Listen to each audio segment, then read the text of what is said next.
Uma notícia que saiu no jornal Folha de São Paulo hoje, falando sobre o que seria uma crise entre Ricardo Nunes e Jair Bolsonaro. Você tem aí, Cláudia, a imagem dessa notícia para colocar na tela? Aliás, antes a gente vai. É isso aí, pronto, perfeito. É isso aí.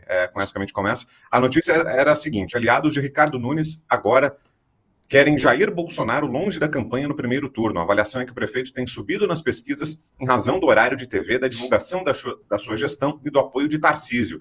Já o ex-presidente, além de atrair rejeição, não consegue, nesse momento, entregar os votos da sua base que apoia Pablo Marçal. Bolsonaro ajudaria apenas no segundo turno. E aí, a campanha do prefeito Ricardo Nunes, candidato à reeleição, divulgou hoje uma nota rebatendo essa informação, dizendo que não procede, não tem nada disso de afastamento do ex-presidente Jair Bolsonaro. A nota diz o seguinte: não procede a informação de que a campanha de Ricardo Nunes esteja reavaliando a participação do presidente Jair Bolsonaro. Desde o início, tentam criar uma crise artificial entre a campanha e o presidente. Isso apenas prova que o apoio dele incomoda muita gente e é determinante para a eleição de São Paulo. Fecho aspas, é a nota divulgada pela equipe de Ricardo Nunes. Coronel Gerson Gomes, sua avaliação, coronel, para começarmos. Essa é uma realidade que a gente tem que se adaptar, né? Hoje, por exemplo, a gente tem na bancada um deputado federal do União Brasil. E muito interessante essa participação, porque nos faz entender que o Brasil, nós ainda estamos em uma fase, na minha avaliação, ainda na infância do que seria a organização política de uma direita. Veja que nós temos vários partidos em que deputados surfaram na onda Bolsonaro, senadores surfaram na onda Bolsonaro e até governadores foram eleitos porque foram ex-ministros do presidente Bolsonaro. Então, esse grande movimento ele se dispersou em vários partidos políticos. E é importante a gente entender que as capitais, em especial as capitais, elas têm uma característica diferente, porque as articulações que estão sendo feitas, em especial uma capital do quilate de São Paulo, da importância e com um orçamento gigantesco como é a cidade de São Paulo, são articulações que não visam necessariamente a cidade em si, mas as eleições de 2026, as articulações para o Senado Federal, para as bancadas que serão organizadas de deputados federais e senadores que podem, inclusive, virar o jogo, mudar o jogo daquilo que o presidente Bolsonaro tem feito, ou a avaliação que ele tem feito. Então, primeira questão é a gente entender que essa articulação que foi feita com o governador Tarcísio, que optou por um partido por orientação do presidente Bolsonaro lá atrás, quando ele ainda presidente era e precisava dessa articulação com diversos partidos.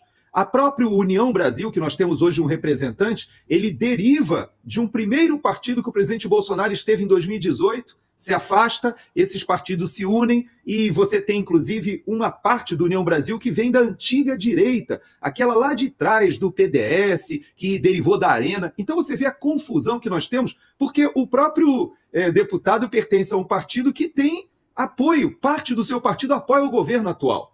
Inclusive, tem ministérios que estão sendo disputados por vários dos partidos que estão na coligação do Tarcísio em São Paulo. Então é muito confuso. De fato, para o bolsonarista raiz, aquele que se liga com as pautas conservadoras, ele fica em grande confusão. Mas o que eu posso dizer é o seguinte, que muito da mídia que a gente vê essa confusão, ela vai se convergir no segundo turno. Eu acredito em que haverá um segundo turno em São Paulo e nós teremos que ombrear lado a lado, eu imagino, contra um candidato que possa não espelhar pelo menos a maioria das nossas pautas. E essa maturidade, esse pragmatismo, eu creio que a gente está aprendendo. Eu, particularmente, vocês sabem, já falei aqui várias vezes, que se eu olhasse São Paulo hoje, a minha candidata seria a do Partido Novo, que aparentemente não tem muita chance. Não pelo fato do meu passado no Partido Novo, muito pelo contrário, porque eu me desfilei do Novo, bem ressentido, por sinal, com o andar da carruagem naquela época, mas pela atuação. Eu olho, avalio ali quem seria a melhor opção como cidade. Agora, olhando para 2026, a gente entende por que o Ricardo Salles foi obrigado a sair do PL, porque já havia uma articulação para as 2 vagas do Senado que não contemplaria espaço para ele. Da mesma forma que está sendo planejado pelo presidente Bolsonaro Brasil afora, em muitos estados, a gente olha assim e fala, poxa, do ponto de vista do pensamento, da pegada conservadora, não encaixa muito bem. Mas talvez no planejamento estratégico de quem quer virar o jogo no Senado em 2027, talvez faça sentido. E você, Zerrão, como é que vê essa história de suposto afastamento já negado de Ricardo Nunes e Jair Bolsonaro, hein? Acompanho inteiramente o voto do relator. essa história de Bolsonaro não apoiar o Nunes é mentira absoluta. Está reafirmado esse compromisso, sim, não tem outro jeito. Gostem ou não gostem. Até para o próprio Bolsonaro, gostando ou não gostando, ele firmou um compromisso e ele cumpre compromisso. Esse é o ponto.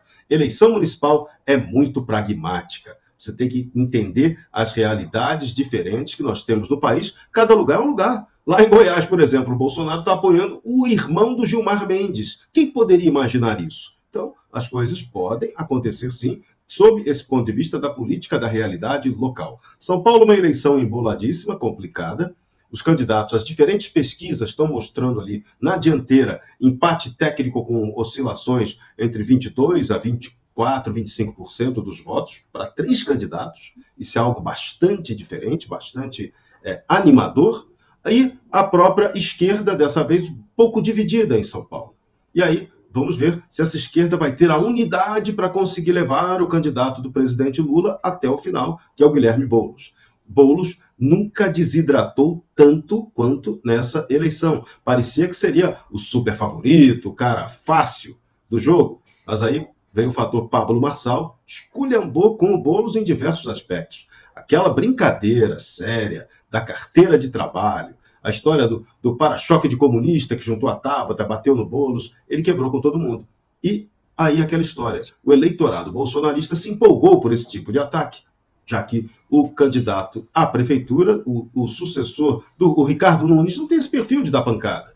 E aí a turma se empolgou com o Pablo Marçal. É justo. O presidente Bolsonaro tem o apoio definido ao Ricardo Nunes. Mas Bolsonaro tem sempre como prática deixar todo mundo livre para fazer o que achar, o que a consciência mandar. Depois, como bem lembrou o nosso Gerson Gomes, segundo turno é outra eleição, é outra história, é outro desenho. Vai depender muito de quais, quantos, como vai ser a composição dos vereadores eleitos. Hoje, os vereadores na atual administração, na atual legislatura, apoiam majoritariamente o Ricardo Nunes. Se eles conseguirem emplacar, eles vão ter força no segundo turno, se o Ricardo também chegar a esse segundo turno. Para esperar para ver. Esse troço de notinha plantada em jornal esquerdizante, que não sabe direito o que está fazendo hoje na realidade histórica, merece nota menos 13.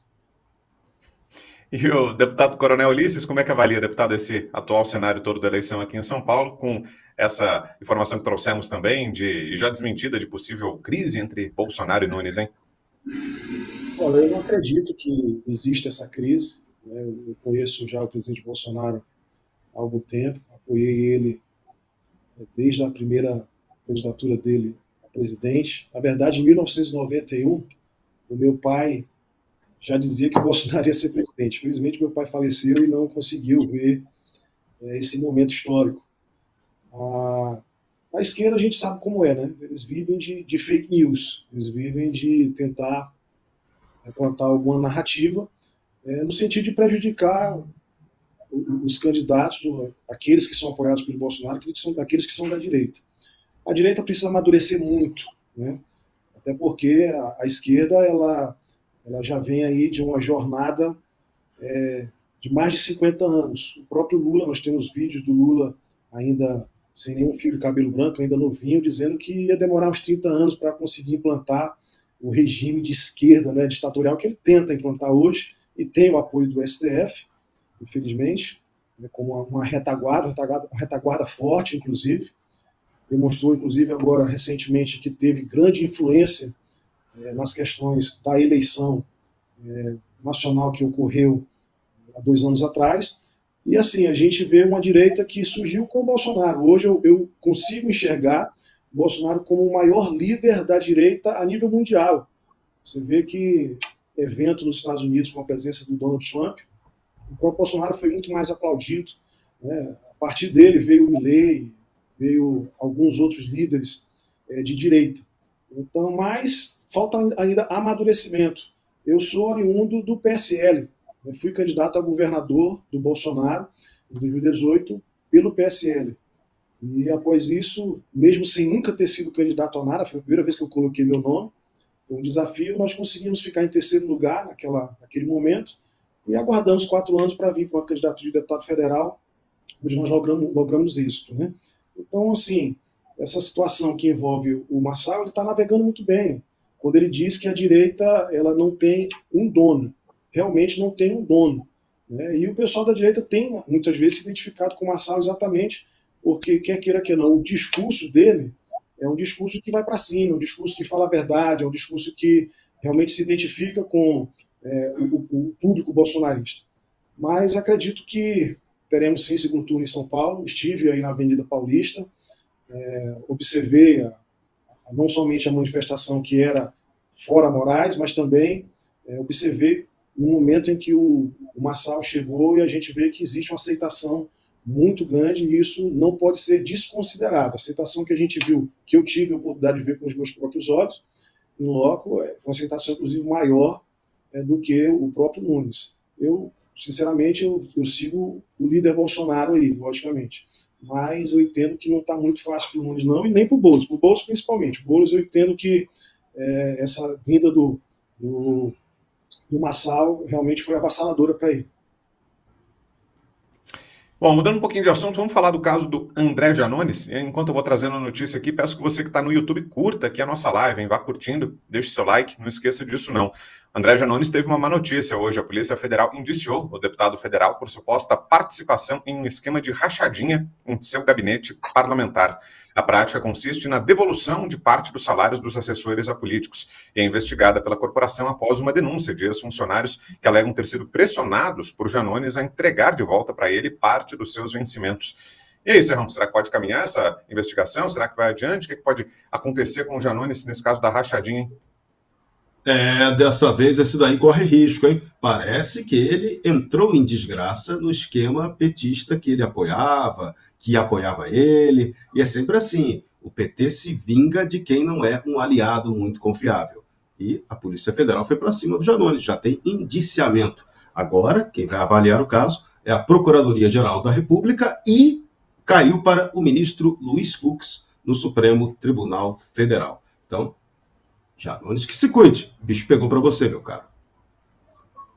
Pois é, né, deputado? E eu queria tocar justamente nesse ponto levantado pelo Serrão, né? Sem fazer qualquer tipo de acusação infundada ou suspeita leviana, mas o fato é que investigações como essa do Janones sempre envolvem política, né? Nunca se refere a uma investigação só por aspectos técnicos, qualquer caso envolvendo parlamentar, envolvendo político, né? Sempre tem esse tipo de discussão, se o momento dele é positivo, se é favorável, se ele está num bom relacionamento com o governo, com a oposição, qual é a situação. A política é sempre um ingrediente, embora não seja desejável, né? O desejável fosse que a análise fosse estritamente nos aspectos legais, técnicos, mas é inegável que política pesa muito numa equação como essa, né? Numa acusação grave que o deputado enfrenta, o momento político interfere também, não, deputado? Olha, o Janones ele está provando de amargo que ele sempre criticou, né? De maneira hipócrita, ele sempre fez aquilo que ele acusa os outros, ele faz alguma coisa e acusa os outros que os outros fazem, o que é típico da esquerda. Então, quantas e quantas vezes ele acusava aí alguns políticos da direita de rachadinha, principalmente dentro da família Bolsonaro, quando, na verdade, ele fazia e praticava esse tipo de ilícito. Infelizmente, quer dizer que infelizmente, porque ele foi salvo dentro da Câmara, dentro do Conselho de Ética, pelo Boulos. Então, o Boulos foi o relator, ou seja, o Boulos institucionou a rachadinha, né, a partir do momento que ele autoriza aquilo, eu não vejo outra maneira de ali. Ele tinha que ter sido punido de alguma forma. Inclusive, caberia a cassação dele, sim, porque ele é réu confesso, não sou eu que estou falando. Existem áudios que foram divulgados na imprensa nacional, de modo geral, foi ao conhecimento de todo o público. E, de repente, contra as provas reais que nós tínhamos dentro dos autos, lá no Conselho de Ética, a gente vê simplesmente o Boulos como relator pedindo a absolvição, inclusive baseando o parecer em fato extremamente teratológico no que concerne ao direito, né? Então, assim, a gente entende que hoje ele achou que estava livre, né? Mas aí a Polícia Federal foi lá e pinçou ele, e a Polícia Federal está corretíssima. Eu admiro o trabalho da Polícia Federal, tirando aquela parte que tem servido aí como uma polícia do STF para perseguir a direita, mas a gente sempre respeita a Polícia Federal como instituição, e ela fez o que é certo em relação ao Janones. Ele tem que realmente responder, até porque é aquela situação. Ele sempre acusava os outros de algo que ele mesmo praticava. Coronel Gerson. É difícil para mim falar do Janones sem remeter a algum problema, alguma doença mental, né?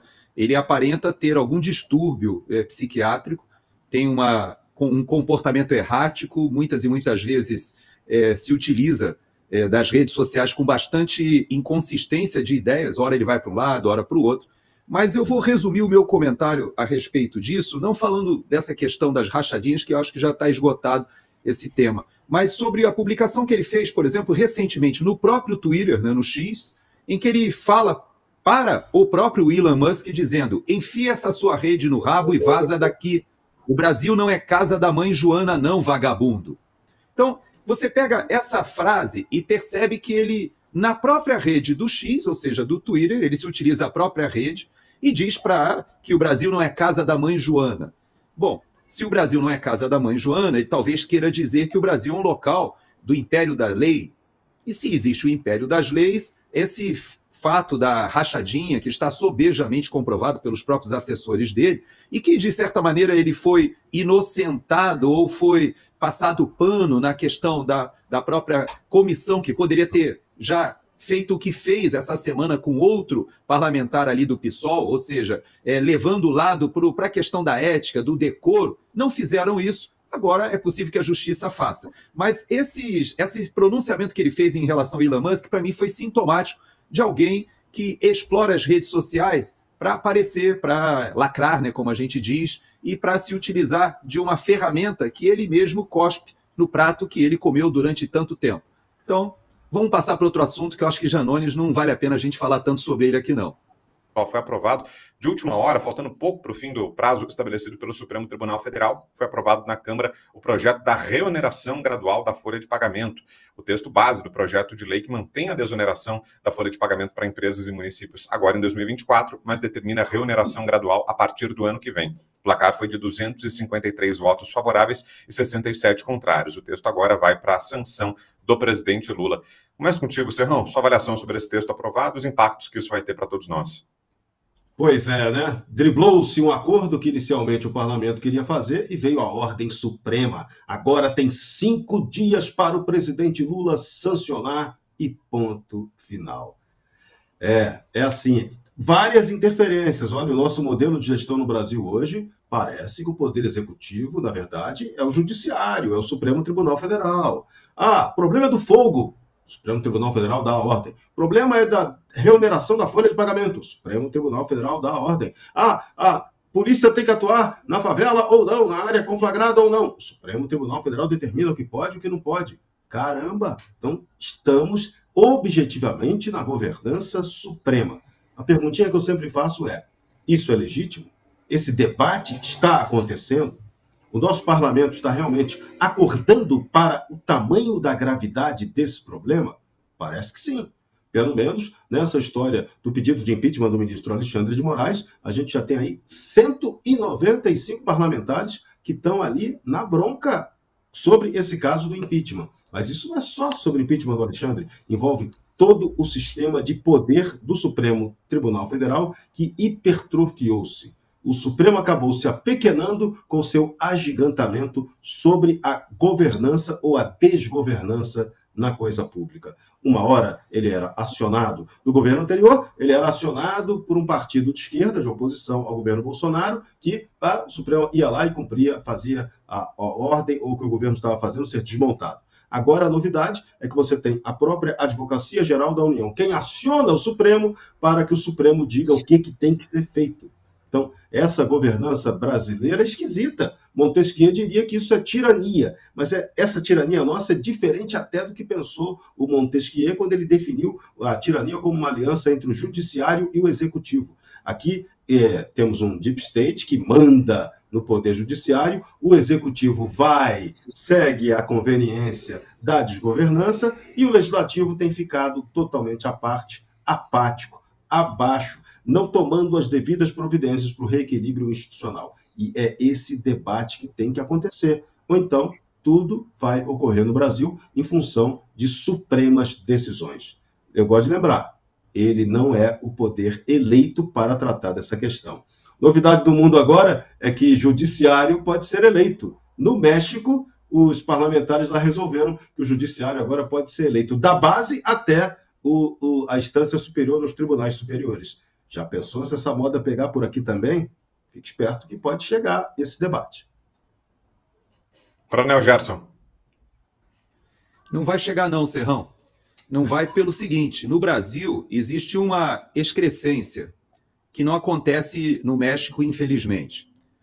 No Brasil, se nós fizéssemos um sistema de eleição para o sistema judiciário, o que seria, na verdade, uma politização da justiça, o que me parece que não é um avanço, seria até um retrocesso. Veja que hoje, segundo o presidente da Suprema Corte, o STF deixou de ser um órgão técnico e se transformou num protagonista político.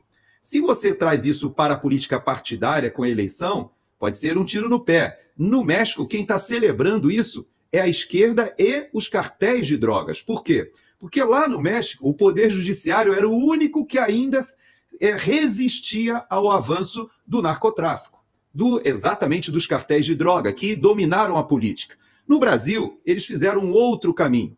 Veja que, por exemplo, quem deu essa ordem, e você foi muito condescendente, muito benevolente, não foram 5 dias não, viu, Serrão? Foram 3 dias. O Zanin assinou 3 dias para sancionar. E veja que o Zanin era o ex-advogado pessoal, criminal, fazendo defesa do presidente da República.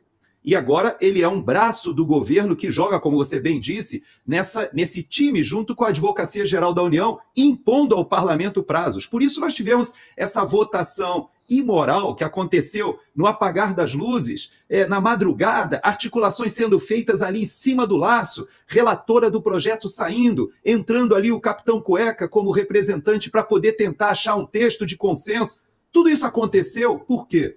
Porque o Supremo Tribunal Federal, que é um braço estendido hoje da política partidária.